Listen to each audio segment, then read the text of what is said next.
Hi, my name is Antoine Monroe. I'm a current doctoral student at Central Michigan University, where I'm studying educational leadership.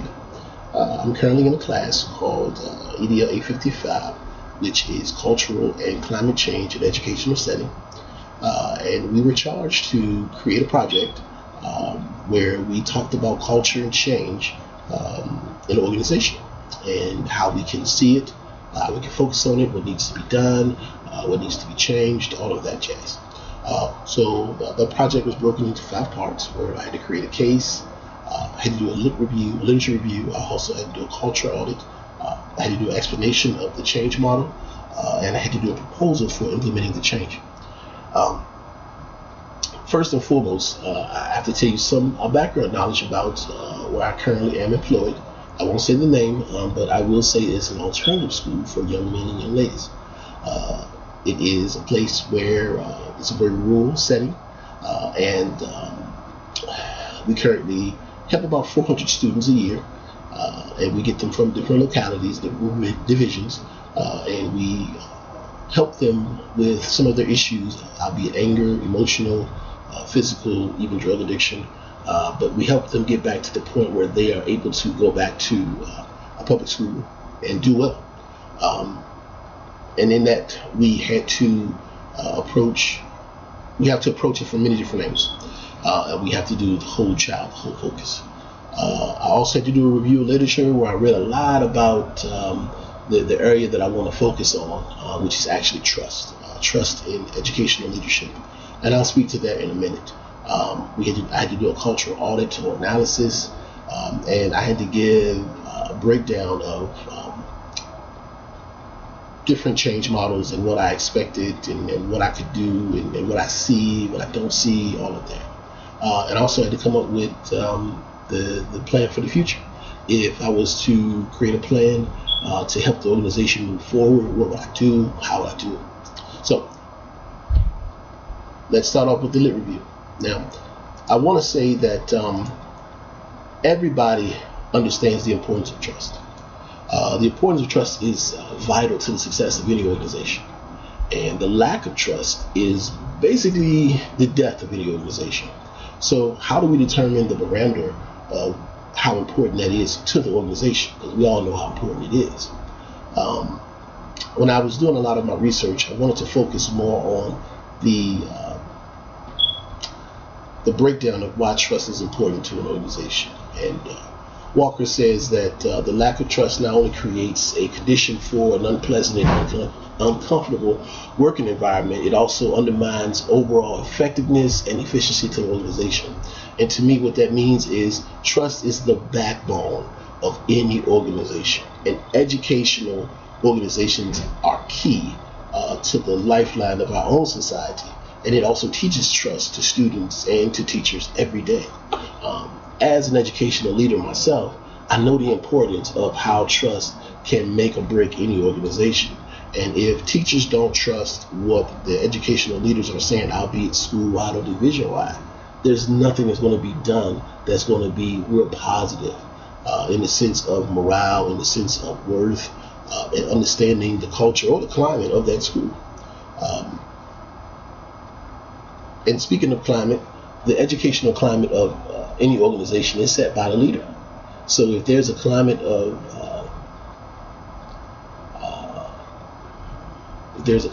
distrust, and there's a feeling that you can't trust what the leader is saying, then the teachers are not going to believe what the leader is saying on a consistent basis. And so when the leader says, I need for you to do this thing, I need you to do that thing, what happens is the teacher says, you know what, I don't believe him. He's not going to do what he said he's going to do anyway, so why do it? And that creates a feeling of dishonesty and distrust in leadership. So many things happen when leaders come into school divisions, and when they don't listen to the actual employees, they can't really get a feel for what's going on. And it creates a place where leaders are just basically lonely at the top. Percy says that the complexities of current school organizations with its multi-agency approaches and transdisciplinary workings require different kinds of leaders, meaning you just can't do everything. You have to believe that the people who are there are going to be willing to do what it takes to be successful with you. And for me, it's key to give students a great learning environment, and it's only going to occur if teachers and leaders can trust what's going on. So many things have to be done in order to be effective as far as the trust of an organization goes. And in doing my cultural audit and analysis, I wanted to actually give a real emphasis on where the organization that I'm working for is going as far as trust. I'll say that the supervisor that I have, who is the head of schools, he literally has a supervisor as well, and he doesn't feel valued as an employee. His supervisor has came in and changed the actual program 3 times in the last 3 semesters. So in a year and a half, we've had 3 different programs in my organization. Now, I'm pretty sure that brings a lot of influx, and everyone who hears that says, oh my God, how can you deal with that? Well, the problem is he had no say-so in those changes. And I got that out of the questions that I put before him. It was basically his boss came in and said, listen, this is what we're doing. We're going from, at first we're going from a 7-period day to a block day, and then back to a 7-period day in a matter of 3 semesters. And he had no say-so in the decision making. He had no power to actually come in and say, listen, this is not going to work for these kids. His boss basically came in and said, listen, this is what we're going to do. That's it. As an employee, as a subordinate, if my boss comes in and says to me, this is what we're going to do, how can I trust your opinion from that point forward? Because you didn't even value my opinion enough to ask me what did I even think. And that's the biggest issue. No one is listening to anyone. They're just afraid of what's going to happen next. And if you don't listen to the actual leader, the actual superintendent, then therefore, if you don't listen, you don't do what the superintendent says, you lose your job. Because in the last 3 semesters, we've lost about 10 workers because they voiced their opinion and the superintendent got rid of them. And when I say got rid of them, the superintendent got rid of them, and they're now gone. So people who are still there see that and they say, I'm fearful of my job. I got to pay my mortgage. I got to pay my car note, and I got to take care of my children. And so they see that and they become fearful.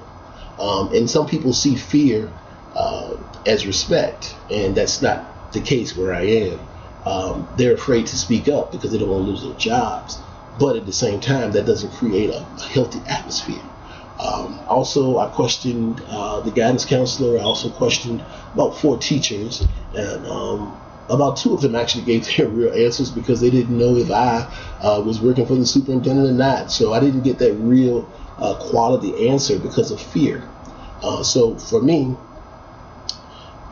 in that environment, what can you do to change it? What can you do to create a better environment for success in an educational organization?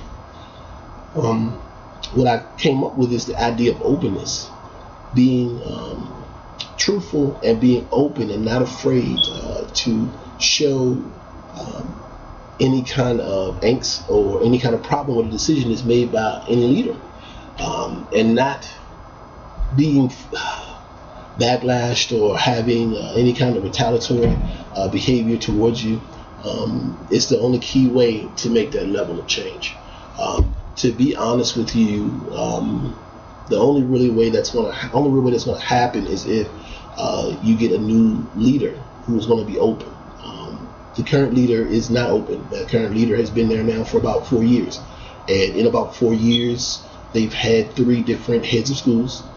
They've had about 25 different teachers, and they've had about 6 or 7 different behavior specialists. So folk commonly leave. They come in with high hopes, and then when they get there, they see the issues, they see the problems, and then they leave because they realize, I'm a good employee, I don't have to take this, I'm going to leave. So how do you change that atmosphere? First, like I said, you have to be open. Transparency is key. You also have to create avenues where folks can actually talk about issues and not have retaliation. We currently, in the organization, does not have any kind of whistleblower policy at all to protect persons who have issues with anything. There's not a real conflict resolution person as well. And for me, I think that's key. Even though there is an HR department, the HR department really doesn't work on those type of things, and I think that's an avenue that needs to be spoken to as well.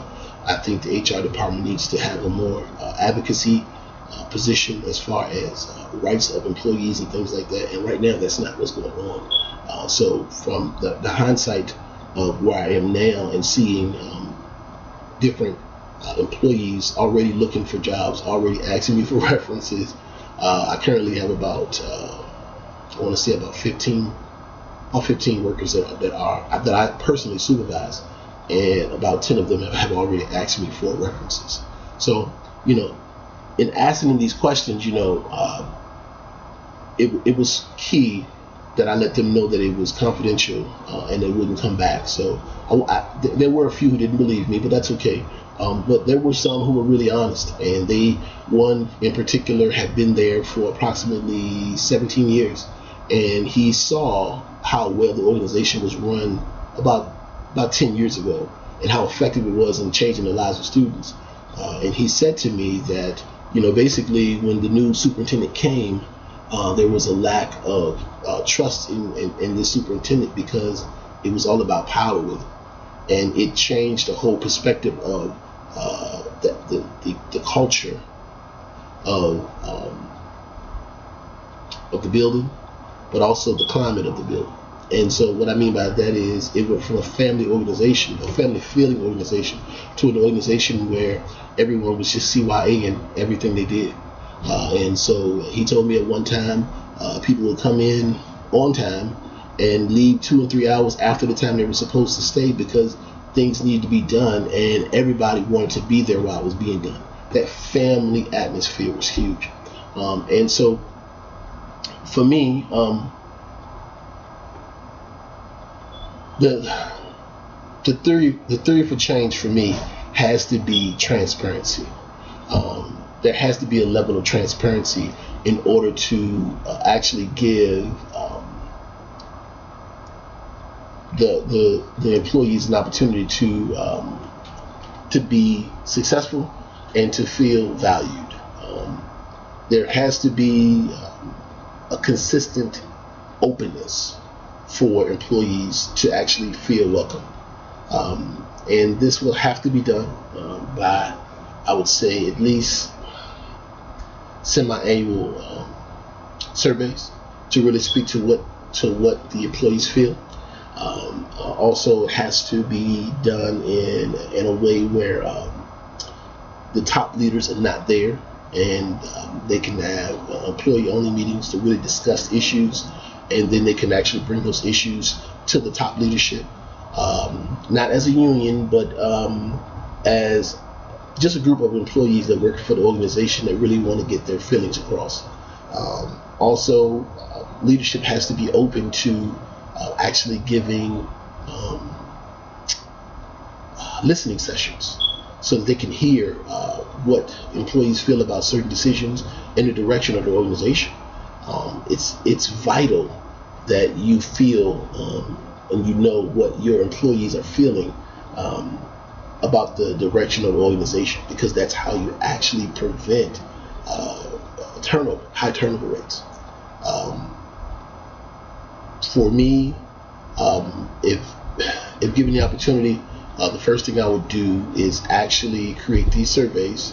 I would then allow human resources to actually go through them, read them, understand them, create a actual wall to discuss them in leadership meetings, and to give them power to let the leaders know exactly how employees feel. Then after that's done, I will give an opportunity for the leadership. I will make sure the leadership will get an opportunity, so I get an opportunity to actually talk about what they are doing and what can be done to improve it. And all of this would be done anonymously to protect all of the employees involved. Then from that point forward, I will create dialogues. And the way you create dialogues is through groups. And so I would create a superintendent advisory committee, and that would involve employees. That will also involve parents. That will also involve community members. And that advisory committee will give a voice to all of the folks, all of the stakeholders that's involved with the organization.